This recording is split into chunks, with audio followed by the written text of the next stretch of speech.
Welcome back to Nick Lenz's DVD review, episode 11. And I'm going to try something different. This episode is going to be a double feature. In this episode, I'm reviewing a double feature, which I'm reviewing Clash of the Titans and Wrath of the Titans. This movie saw in theaters, this one I did not.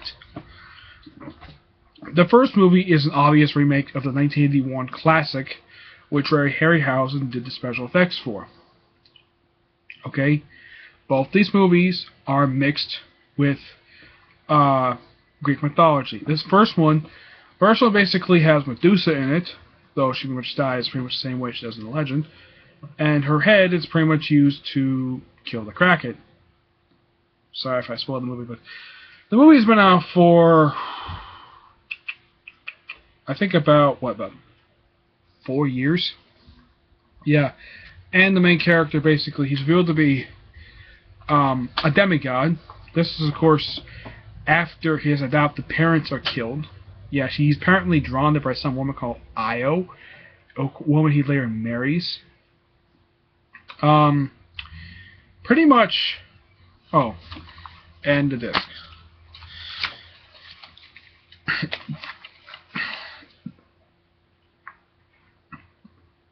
As for Clash of Titans, that's Wrath of the Titans. Okay?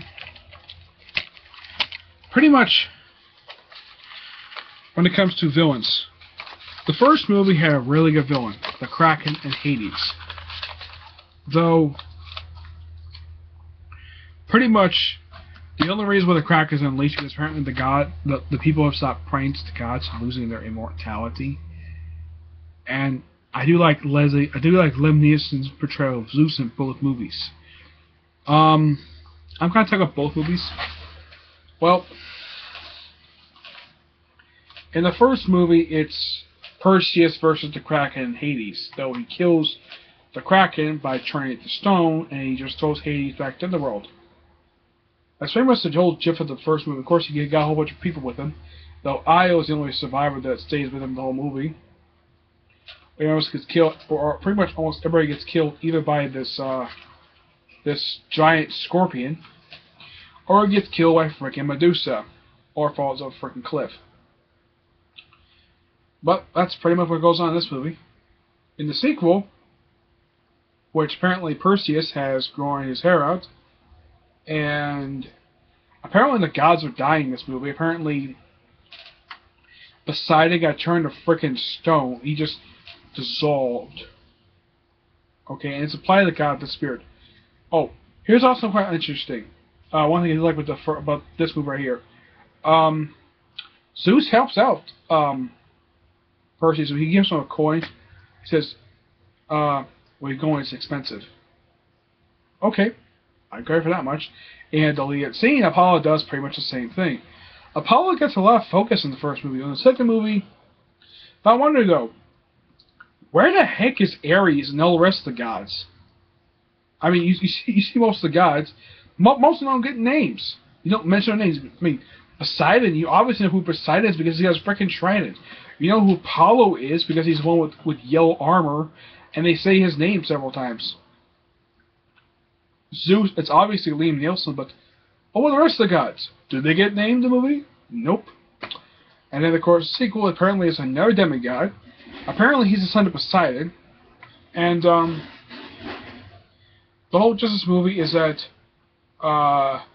Hades and Ares, Ares, the god of war, so this movie, and Perseus has this gun, I was dead. Okay. Pretty much in this movie, the main bad guy overall is actually Kronos, the father of Zeus, Poseidon, Athena, and Hades. And basically, like in the first movie where Io provides like the backstory. Yeah, that's what she does in the first one. She provides backstory for certain characters.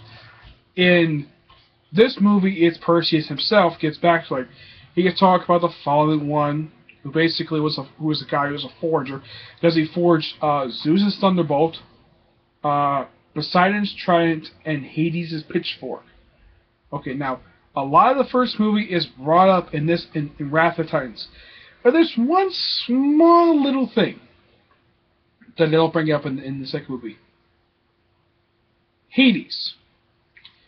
Well, the thing with Hades and Poseidon, Hades and Perseus, where Perseus doesn't like Hades because he killed Perseus, not the family. Apparently that's forgotten in this movie, and he's allowed to live. And he's the last of the gods, but he doesn't have any mortality left. Okay.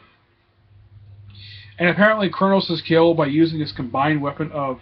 Oh yes, this god also built Tartarus. There's a whole bunch of Greek references in this movie. Okay? I love how Kronos looked. Oh yes. And Andromeda, who was a princess in the first movie, is portrayed by different actors in the second movie.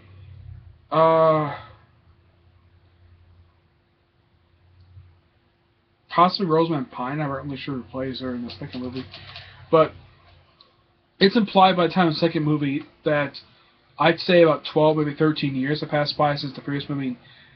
Andromeda is probably like around 18 or 19 in the first movie. In this movie, she's implied to be in her early 30s. Perseus was probably in his early 20s in the first movie. This one, he's probably his early 30s. Okay, then after they kill Kronos, Perseus makes out with Andromeda. Of course, she's queen at the time. And of course, this is something I really do like, and the general of our army doesn't like this very much. All the soldiers respect Perseus. They said, "Hail Perseus, the killer of the Kraken." I thought that was really funny. The fact that he's kind of a little annoyed at this, that these soldiers are kneeling before a guy who's not really any, who's not a royal blood in his mind, who has no business being there, and yet he has plenty of business being there. And yet, oh yes, he also finds out he has a cousin who's the son of...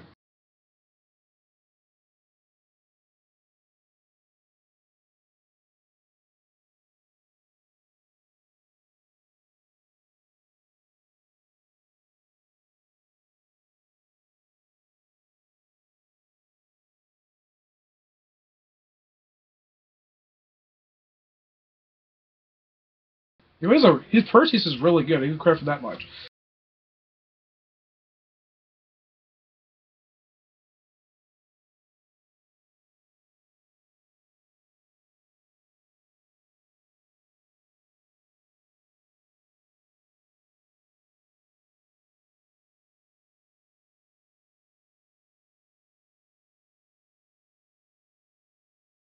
Oh, and pretty much almost all the gods except for Hades gets killed in this movie.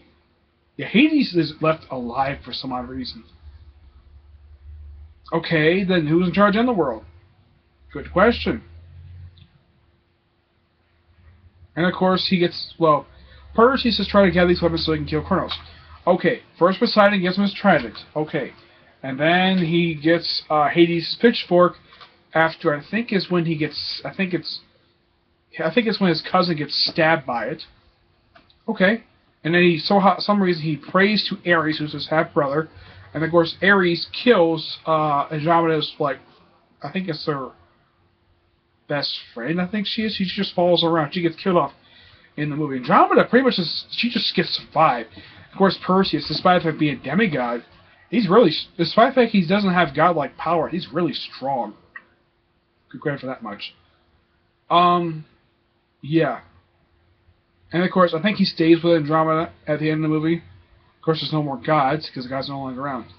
So the first movie, I give that a 9 out of 10.